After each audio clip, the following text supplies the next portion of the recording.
The fastest way to up-level your life is not by doing more, it's by tolerating less. Women are conditioned to tolerate too much. Women are socialized to be easygoing, grateful, flexible, understanding. The thing that no one says out loud is the higher you go, the less tolerance you need to have to keep going higher.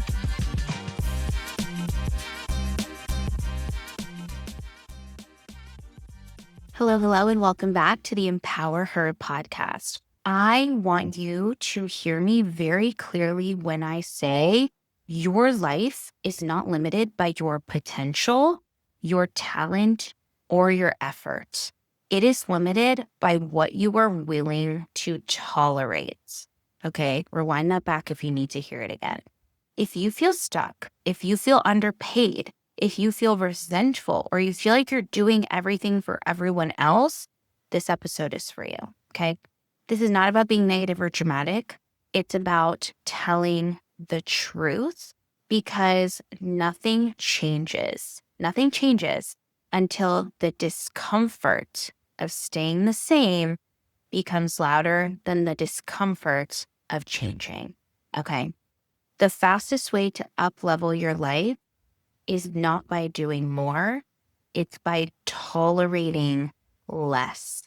This is for all of my high-achieving, neurodivergent women there who do everything for everyone else and feel like they're still trying to struggle or struggling through their goals, especially when we're talking about the new year.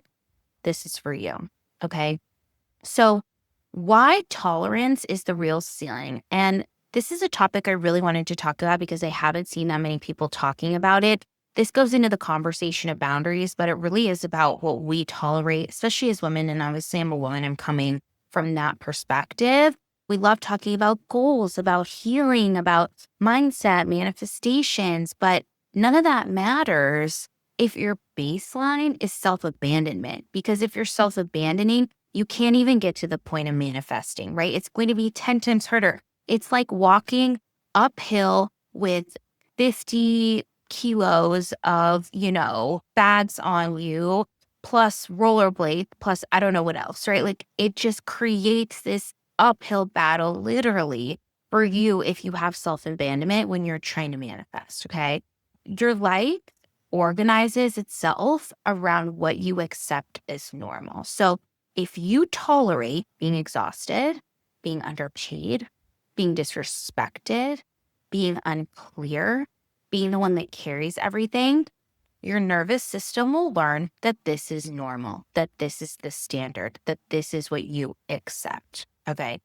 And most people don't fail because they aim too low. They fail because they never raise the floor. What they tolerate is so high that they don't lower that to get closer. And the thing is you don't need to raise your desires, and you are settling into what it is now. You're settling into what you allow. And this is what we as women specifically really need to work on is what we tolerate and what we settle for or don't settle for. And I really want to take this back to like why we are this way. Women are conditioned to tolerate too much. It is part of our DNA. It's part of society. We are conditioned to tolerate too much, okay? Women are socialized to be easygoing, grateful, flexible, understanding, low maintenance, especially at work, especially in relationships, especially with family members. This is what we are taught, right? We are taught that being chill equals being professional. If we're talking about the workplace, right? We're taught that being accommodating means being liked. We're taught that being agreeable means being promotable. Okay, that's what we're taught. But the thing that no one says out loud is the higher you go, the less tolerance you need to have to keep going higher. Okay. And if we look at the top leaders, right? I like to listen to podcasts with top leaders, especially women, entrepreneurs, businesswomen. I think it's interesting to hear their perspective, especially from a woman's perspective. Those leaders are not chill. Those leaders are not chill at all. Let me tell you, the conversations they have, they are not chill. They are clear. They have boundaries. They do not absorb chaos. They do not let people dictate their life at the end of the day. And again, as most of the things you talk about, this is where misogyny shows, right? Men with boundaries are leaders, right? And women with boundaries are difficult or even bitchy or even worse. I have been called many a names in corporate behind my back from people, from bitch to I dress like a slut to all kinds of things, right? Just because I was in my leadership and I wouldn't tolerate the bullshit, frankly, that they were trying to spew all the time, all these older white men. So it was very interesting. And we as women, we tolerate dysfunction because it makes us feel safe, because we think that's how we reach safety, whether it's in the workplace, so we won't get fired, so we'll get to keep our jobs, so our boss will like us, whether it's in our relationships to, keep that stability. We constantly do that to create that safety.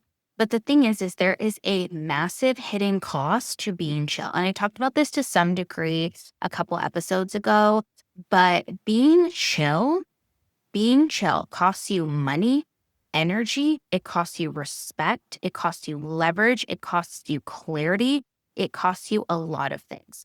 At work, it can look like taking on extra projects without compensation, right? You're missing out money and time on that. It could be answering messages after hours. Again, money and time. Saying yes before checking your capacity. It could be letting roles expand without a new title, without a pay increase, right? Those are all things that you tolerate that are happening. And if we just look at life, not work, it looks like staying quiet to keep the peace in relationships. It could be over functioning in relationships, especially when someone else isn't giving that same effort. It could be minimizing your own needs or normalizing exhaustion, normalizing burnout, normalizing that stress that you feel. And then we wonder why we're burnt out.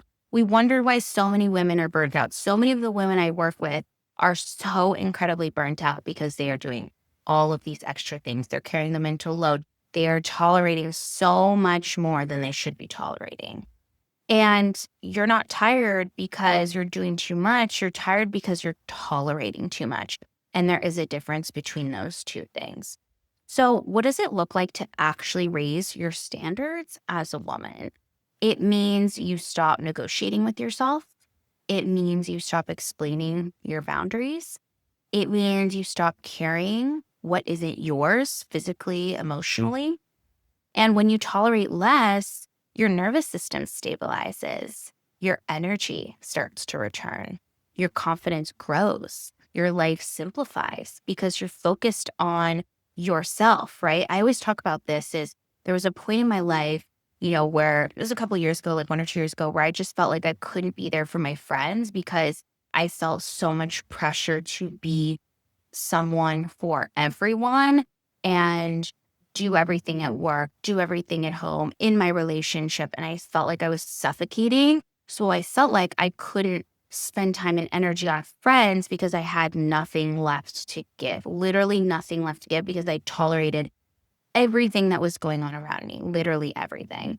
And the thing is that these up levels, right, as women, these up levels don't come from adding new things. We're always talking about, again, New Year's goals, doing new things. That's not where these up levels are going to come from. They come from removing what should have never been there in the first place. This is why, and this goes back to all those podcasts I listen to, these CEOs, like they are ruthless with their time. They are ruthless with their time because they don't have the energy for that, because they just cannot focus on things that don't help them get to where they want to be. They don't physically have time and energy for that. They wouldn't be good CEOs if they did that. And it's not because they don't care, but because clarity is expensive. Okay. So how can we actually audit what it looks like for how much tolerance that we accept? Okay. So ask yourself, where am I consistently drained? Where do I complain but never change? What is it that I complain about? What feels heavy but familiar? What am I afraid would happen if I stopped tolerating this? Then ask the real question. What am I getting by staying here? If you're in a workplace, let's say, and you're stressed out and burned out, ask yourself, what am I getting by staying here? Have you gotten more money? Have you gotten a promotion? Are you learning new things? Are you making good friends? Are you making good networking connections? Are you getting free trainings and certifications? What are you getting out of it? If you're not getting any of those things and you're burned out, that's not worth it. That's not worth it, is it? It's not. Sometimes the answer of what you're getting is safety, approval, familiarity, avoidance, fear of being disliked. Those are all things that are real. And those are all things that are okay to feel and okay that you feel that way. But being aware of them is the first step and super powerful. And again, you don't need to blow up your life. I'm absolutely not telling you to blow up your life. But you need to stop betraying yourself quietly by tolerating all of these things that you don't need to tolerate. So how do you actually raise the floor? How do you start tolerating less without burning everything down? Because sometimes we can get in this phase of like, okay, I'm just going to burn everything down to the ground and then we'll start over. You don't need to do that. We can start small, okay? You don't need to overhaul everything. You need to stop leaking your energy. So some examples that you can do. For example, you set one boundary at work. Maybe it's that you log off at 5 p.m. every day. Have one honest conversation. Tell your boss, hey, I'm feeling super overwhelmed with this project. Is there anything that I can delegate to someone else? One thing you stop doing out of obligation. Maybe you're someone that, for example, I'll just give an example with friends. Every time you go over to a friend's house, you always bring something homemade that you bake or you cook. And one standard you enforce consistently. What is that one standard that you want, right?